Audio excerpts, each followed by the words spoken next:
तो आज के लेक्चर में हमें स्टार्ट करना है रोटेशनल मोशन। रोटेशनल मोशन क्या होता है? तो बॉडी का हर एक पार्टिकल डिफरेंट सर्कल्स में ट्रैवल करेगा, मतलब कि डिफरेंट सर्कल्स बनाएगा। फॉर एग्जांपल कंसीडर करते हैं, this is the body, okay, and this body makes this body have the various particles into it. Let's say this particle, this particle, this particle. So this particle make the circular motion like this. So when these all particles performing circular motion, then it performs the then it performs the rotational motion along its side. Okay, when or different particles performing a circular motion in the body, then we can say that the body performing the rotational motion. देखना है, आगे देखना है, बाद में देखेंगे। तो rotational motion start करते हैं इससे पहले हमें कुछ इंपॉर्टेंट डेफिनेशंस पढ़ने हैं। उसमें से सबसे पहली डेफिनेशन है सिस्टम ऑफ पार्टिकल्स। तो क्या होता है सिस्टम ऑफ पार्टिकल्स? तो system of particles are a group of particles which are at a finite distance when they all move all the particles have same velocity. पहले definition लिख लेता हूं क्या होता है सिस्टम ऑफ पार्टिकल्स। तो system of particles क्या होता है? System of particles, it is a group of particle, it is a group of particles which are at finite distance, and when they are moved, all the particles have same velocity. अब इसका मतलब क्या होता है देखते हैं। Consider करते हैं एक बॉडी है, बॉडी मतलब लेट्स से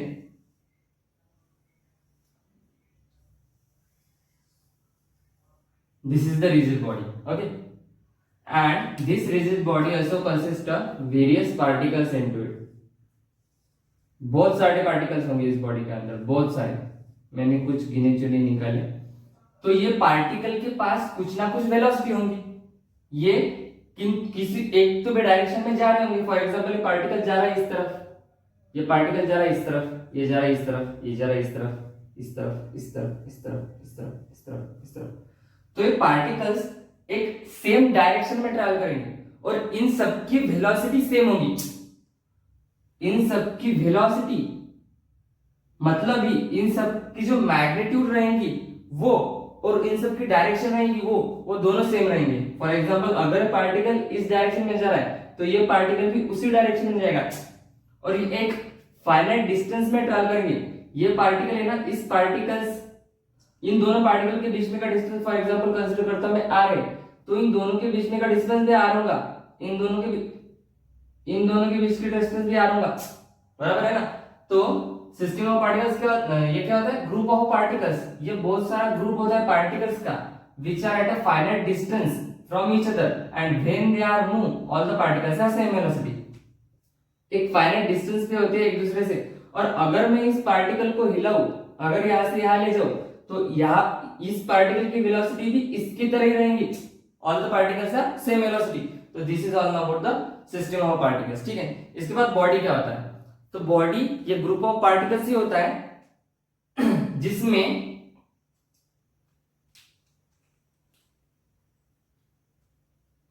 ये जो पार्टिकल्स होते हैं, ये पार्टिकल्स, इन दोनों के बीच में का डिस्टेंस चेंज नहीं होता under the action of any force, okay. For example consider करते हैं इस बॉडी को मैंने ऐसे दबाया, अगर मैंने ऐसे दबाया, इसको यहां से दबाया, तो लेट्स सी यहां पर भी कोई पार्टिकल होगा। अगर यहाँ पे कोई पार्टिकल है और इस डायरेक्शन में जा रहा है, इसकी वेलोसिटी इस डायरेक्शन में अगर होगी, तो अगर मैंने इसको प्रेस किया ऐसे, तो इन दोनों के बीच में का डिस्टेंस जो आर था ये, वो चेंज नहीं होना चाहिए, वो सेम ही रहना चाहिए। Let's say consider this is the rigid body, okay, and I press this side from this to this. अगर मैंने ये प्रेस किया, दबाया, जोर से दबाया, फिर भी ये प्रेस हो रहा है क्या? नहीं। Distance between the particles change हो रहा है क्या? नहीं हो रहा है, मतलब ही तब वो रिजिड बॉडी कहलाएगी। तो रिजिड बॉडी क्या होती है? तो रिजिड बॉडी होती है रिजिड बॉडी। तो रिजिड बॉडी क्या होती है? रिजिड बॉडी होती है the distance between the any two particle doesn't change under the action of any force. ठीक है, the group of particles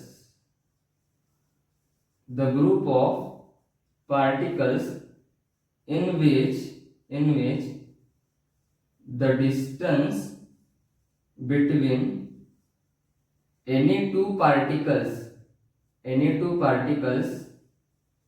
doesn't change under the action of any or external force. For example consider करता हूं, मैं pen है, rigid body, अगर मैंने इस particle को प्रेस किया, जोर से दबाया, लेकिन उनके बीच में डिस्टेंस चेंज हो रहा है? नहीं हो रहा है, इसलिए रिजिड बॉडी। ठीक है, नाउ अभी देखना है एक्सिस ऑफ रोटेशन क्या होता है। यहां से स्टार्ट होंगी हमारी असली रेस रोटेशनल डायनामिक्स की, मतलब रोटेशनल मोशन की। तो एक्सिस ऑफ रोटेशन क्या होता है? एक्सिस ऑफ रोटेशन मतलब कि कौन से भी एक पॉइंट पे पूरी बॉडी का मास कॉन्सेंट्रेट होना। Let's say consider I draw this body है। ठीक है, कंसीडर ये बॉडी है, ये बॉडी का कुछ एक पार्टिकल यहाँ पे, यहाँ पे, यहाँ पे, यहाँ पे, यहाँ पे, यहाँ पे। ठीक है, और ये पार्टिकल अपने आप में ही सर्कुलर मोशन परफॉर्म कर रहे हैं, बराबर है ना? अपने आप में सर्कुलर मोशन परफॉर्म कर रहे हैं। When these all particles performing circular motion, this we can say that the particle when we can say that the body performing rotational motion। ठीक है ना? तो अगर ये पार्टिकल सब इस जगह प्लेस किए हुए हैं, मतलब है इसके अंदर, तो अगर इसको रोटेशनल मोशन परफॉर्म करना है तो किसी एक्सिस के अलावा करना पड़ेगा ना। किसी एक्सिस के अलावा मतलब फॉर एग्जांपल कंसीडर करता हूं, ये पेन है ना, ये पेन है, ये पेन का एक्सिस ऑफ रोटेशन क्या होगा? तो देखते हैं एक्सिस ऑफ रोटेशन क्या होगा। मतलब ही मैं यहां से स्टार्ट करता हूं, यहां पे इस पॉइंट पे इस पूरे बॉडी का मास, मतलब पूरे पेन का मास कॉन्सेंट्रेटेड है। कॉन्सेंट्रेटेड मतलब इसके ऊपर ही डिपेंड है। यहां से अगर मैंने ये सॉरी मतलब समझ रहे हो ना, the point at which the whole body mass is suppose to be concentrated, एक कौन सा भी पॉइंट, उस पॉइंट पर बॉडी का पूरा मास कॉन्सेंट्रेट होगा, उसे हम कहते हैं एक्सिस ऑफ रोटेशन। और अगर मैं कहूं ये ऐसी रोटेट हो रही है, बॉडी ऐसी रोटेट हो रही है, तो ये किस पोजीशन से रोटेट हो रही है? इस पोजीशन से, इस पॉइंट से। तो इस पॉइंट को कहेंगे हम एक्सिस ऑफ रोटेशन, बराबर है? For example consider this plane, okay, this plane, and this is the plane. When I place my finger at this position, ठीक है, ऐसे अगर रखा तो इस पॉइंट पे इस पूरी बॉडी का मास कॉन्सेंट्रेटेड है ना, और अगर इस पॉइंट पे इस पूरी बॉडी का मास कॉन्सेंट्रेट होगा तो हम इसे ही कहेंगे एक्सिस ऑफ रोटेशन, बराबर है? तो axis of rotation of body क्या होता है? क्या होता है? ये बीच में वाली है, इसे कहेंगे हम एक्सिस ऑफ रोटेशन। ठीक है, इसे कहेंगे हम एक्सिस ऑफ रोटेशन। और ये बॉडी ऐसी इस एक्सिस के अलावा रोटेट होने वाली है, इस तरह से, बराबर है? तो एक्सिस ऑफ रोटेशन क्या होंगी? The point, the axis of rotation. ठीक है, axis of rotation, the point at which the whole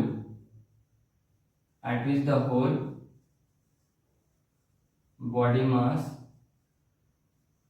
is supposed to be concentrated। मतलब भी रोटेशनल मोशन मेंटेन करने के लिए हमें एक्सिस ऑफ रोटेशन की जरूरत पड़ेगी, ये कंपलसरी एक्सिस ऑफ रोटेशन। ठीक है, the point at which the whole body mass is supposed to be concentrated. अब देखते हैं मोमेंट ऑफ इनर्शिया क्या होता है। अभी देखो लीनियर मोशन में हमने क्या कहा था? अगर किसी पार्टिकल को किसी जगह से डिस्प्लेस्ड करना है, अगर किसी पार्टिकल को किसी जगह से डिस्प्लेस्ड करना है तो वो किस किस चीजों पे डिपेंड करता है। फॉर एग्जाम्पल क्या होता है, मोमेंट ऑफ इनर्शिया देखने से पहले इनर्शिया देखते क्या होता है। In linear motion inertia is simply a mass. For example consider करते हैं एक ट्रक आ रही है आपके ऊपर जोर से स्पीड से आ रहा है, तो वो जो ड्राइवर है वो ट्राई करेगा कि ब्रेक लगाए। अगर ब्रेक लगा दिया तो ट्रक स्टॉप हो जाएगा ना, लेकिन वो डायरेक्ट स्टॉप होता क्या, नहीं होता, वो कुछ ना कुछ टाइम लेता है। ब्रेक लगाने के बाद सीधा ही रुकते वापिस नहीं, थोड़ा तो आगे जाता है ना, थोड़ा 10 मीटर 12 मीटर 13 मीटर कुछ ना कुछ आगे जाता है।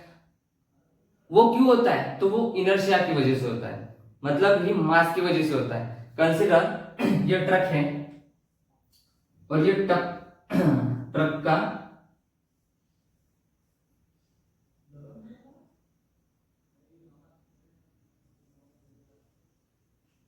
ये लाइट है ट्रक की, ओके। तो यहां से आप यहाँ पे खड़े हो, ठीक है।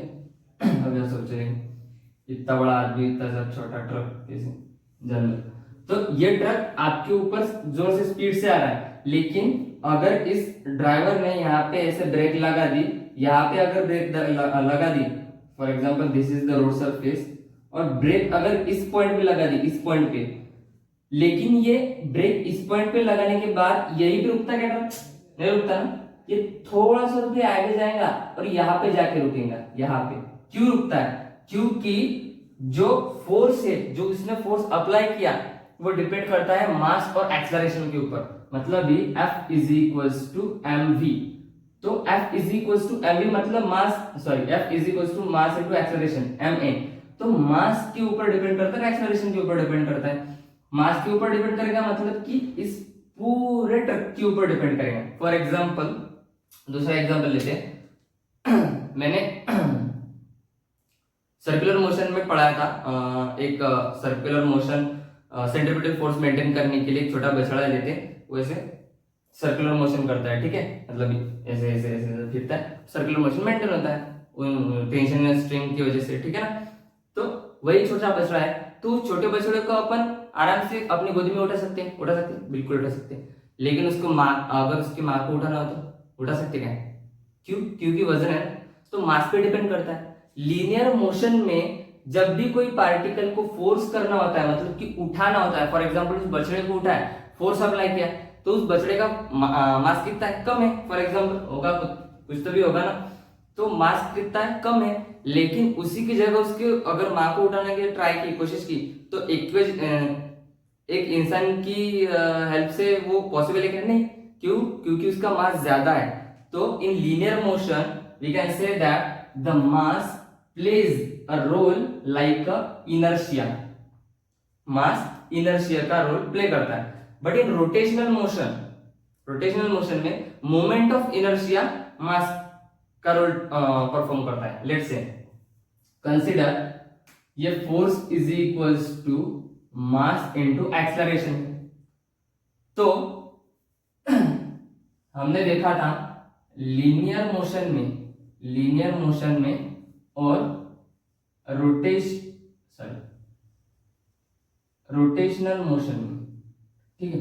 लीनियर मोशन में क्या था, लीनियर मोशन में था डिस्प्लेसमेंट, एस से डिनोट करते थे, रोटेशनल मोशन डिस्प्लेसमेंट थीटा से डिनोट करते थे, लीनियर मोशन में वेलोसिटी v से डिनोट करते हैं, एंगुलर मोशन रोटेशनल मोशन में वेलोसिटी एंगुलर वेलोसिटी डिनोट करते हैं, यहाँ पे एक्सेलरेशन a t से डिनोट करते हैं, यहाँ पे एक्सेलरेशन अल्फा से डिनोट करते हैं।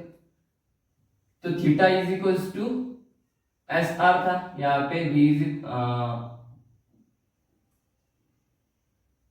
सॉरी यहाँ पे v is equals to R omega था, यहाँ पे a is equals to R alpha था, और यहाँ पे ही s is equals to R theta था, उनके रिलेशंस थे, ठीक है। तो मैं ये कह सकता हूं क्या कि इस f जो है, ये f को ही मैं डिनोट करता हूं टाउ से। अभी टाउ क्या होता है, तो it's the torque of a couple, ये रोटेशनल मोशन का फोर्स होता है। This is the force we can concern in the rotational motion.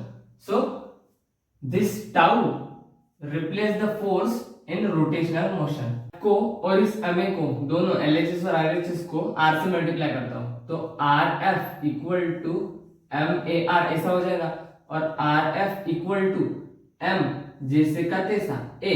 इस A को हम R अल्फा लिख सकते हैं, R alpha into R। RF is equal to ये अल्फा, ये M और ये R है ना R, इस R का स्क्वायर करके ये अल्फा ऐसे लिख देता हूं, बराबर है। इस R का स्क्वायर करके R into R, R alpha, और ये M और ऐसे अल्फा ऐसे लिख लिए, ठीक है। अभी जो RF होता है ना RF, ये RF को ही हम कहते हैं टाउ। इस RF को ही हम कहते हैं torque, that is torque of a couple, that is RF, ठीक है। ये F परपेंडिकुलर होता है, मतलब कि perpendicular to the plane of axis of rotation, ठीक है, बाद में देखेंगे हम इसको। तो torque is equal to R alpha, तो tau is equal to MR square alpha.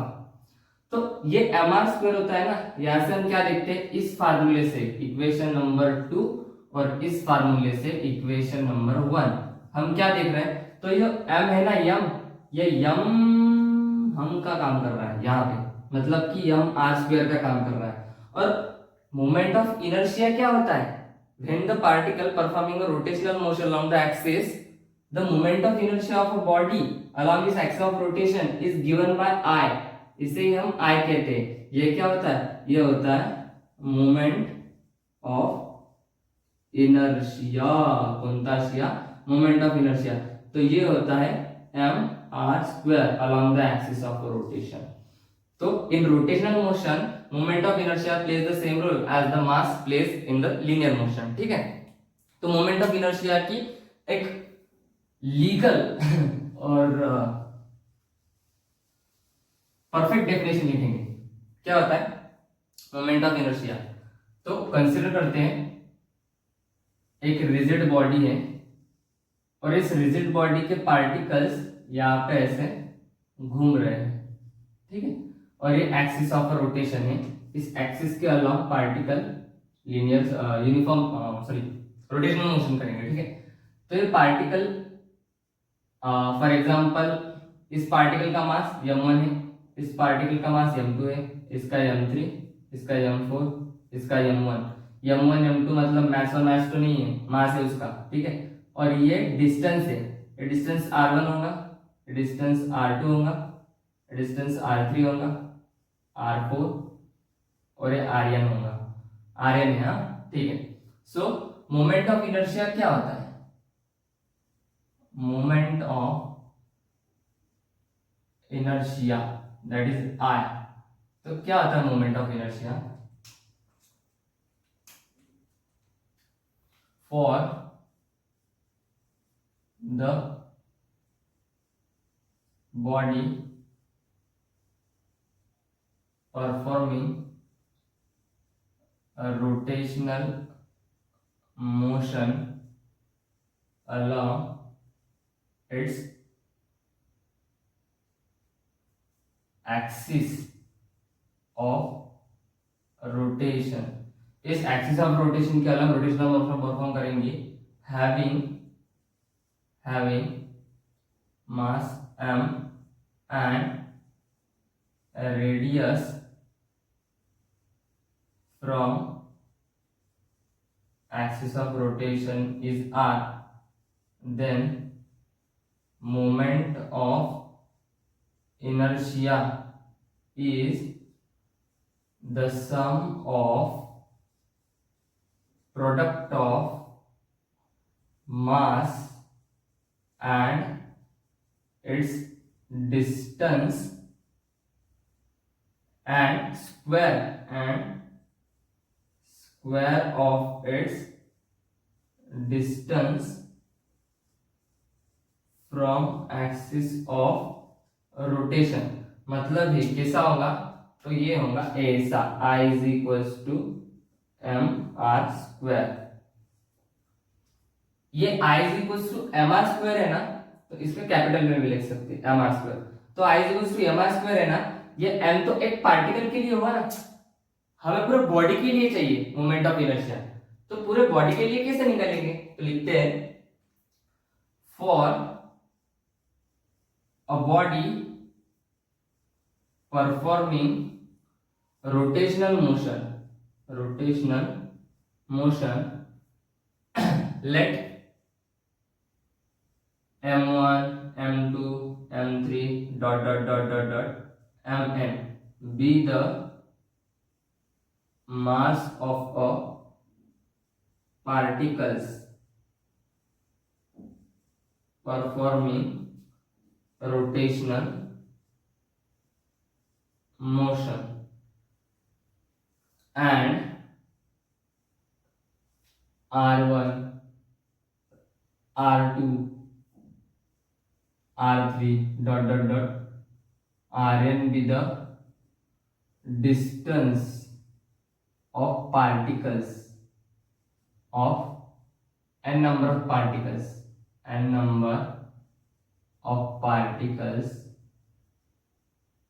from axis of rotation. ठीक है, आर क्या है, आर डिस्टेंस है, R one R two R T R three और एम क्या है, एम मास है पार्टिकल्स का, डिफरेंट पार्टिकल्स का।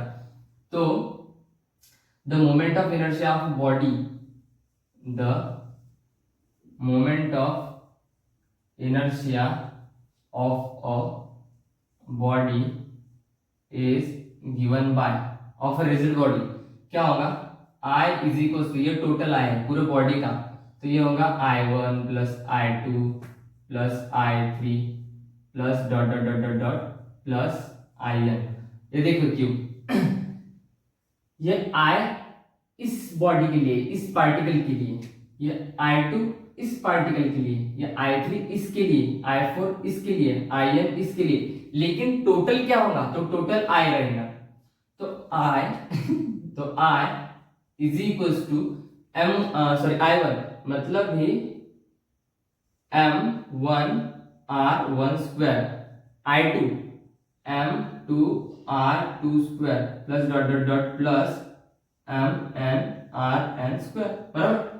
तो I is equals to summation of I is equals to 1 to N MIRI square. देखिए सबकी सम किया तो समेशन आ गया, तो I is equal to total के लिए क्या निकला, MR स्क्वायर।